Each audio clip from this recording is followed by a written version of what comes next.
Hello everyone, how are you? New update. The director of acclaimed period drama Wolf Hall says filming of last year's second series was nearly called off weeks before it was due to begin because of budget pressures. Peter Kosminski told BBC Two's Newsnight they eventually opted to axe costly exterior scenes in Wolf Hall. The mirror and the light, meaning almost everything in the Tudor drama screened by the BBC, became conversations in rooms instead. He argues public service broadcasters, including the BBC and ITV, can no longer afford to make high-end British drama. The BAFTA and Golden Globe-winning director is calling for a 5% levy on UK subscription streaming revenues, with the proceeds collected for a British cultural fund.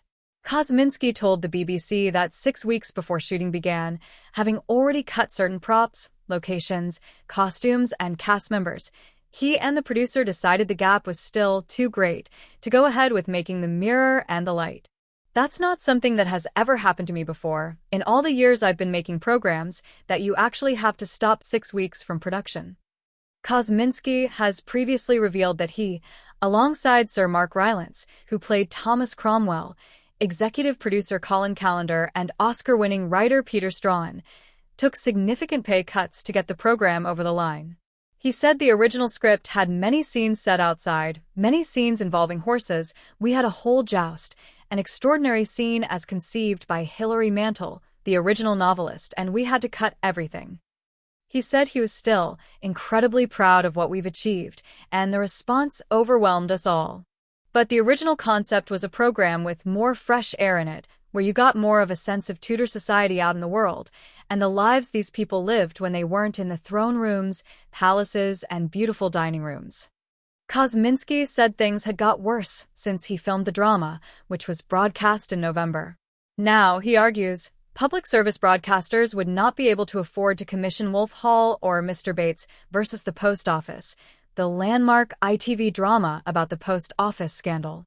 One day in the not-too-distant future, he warns, British audiences will notice these types of programs are gone. Kosminski also believes there is no way the BBC or ITV could afford to make Adolescence, the current hit show from Netflix about a teenager accused of murder. Adolescence writer Jack Thorne thinks traditional broadcasters could have made the drama, but they would have had to cut some of the most expensive scenes. It would have been a slightly different version of it, Thorne told the BBC. In episode 2, I wrote a fire drill that involved 300 extras. Those 300 extras had to be employed for 10 days. That is an awful lot of money. So all these things would have been difficult on a public service budget. I think we could have done it, it just would have been very different. And truthfully, it probably would have needed co-finance from abroad, and the problem at the moment is that finance has disappeared. The impact of COVID and the 2023 U.S. actors and writers' strikes, as well as higher energy costs, are some of the reasons often given for the increasing costs of TV production. And Kosminski is not alone in arguing that the advent of streaming platforms has inflated prices so dramatically that the public service broadcasters have been unable to keep up. Patrick Spence, the executive producer behind Mr. Bates versus the Post Office, told the BBC this was a serious issue. Not only would Mr. Bates not get funded today, but I wouldn't even have started developing it, he said. Former sub-postmaster Sir Alan Bates, whose story was central to the program named after him, said it would be a real shame if these kinds of dramas could no longer be made. Mr. Bates versus the Post Office meant a lot of people saw for the first time the sort of hell going on in the background in the post office, the real miscarriage of justice going on right across the country, he said. Spence said the price of making dramas had risen at the same time as the international funding model had dried up for these types of shows. Later this year, his ITV drama The Hack, about the phone hacking scandal by Adolescence writer Jack Thorne, will air in the UK. Spence said there was no way he could raise the money to fund that program now. Figures out last month from the BFI showed £5.6 billion was spent on high-end TV and film production in the UK in 2024. But domestic UK programs accounted for £598 million, down 22% on the previous year. Kosminski argues that a levy on the streamers would put the UK in line with some other European countries that use the proceeds to fund domestic content, such as France and Denmark. But with many streamers based in the US, would the UK government take on Donald Trump's administration?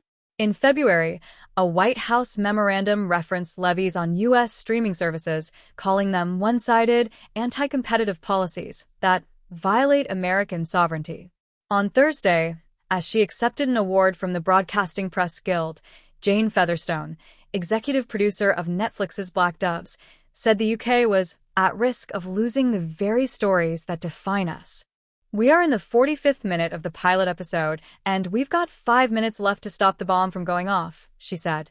She recently told a House of Commons committee she would like to see an uplift in tax relief for high-end television, similar to the one already given to the film sector.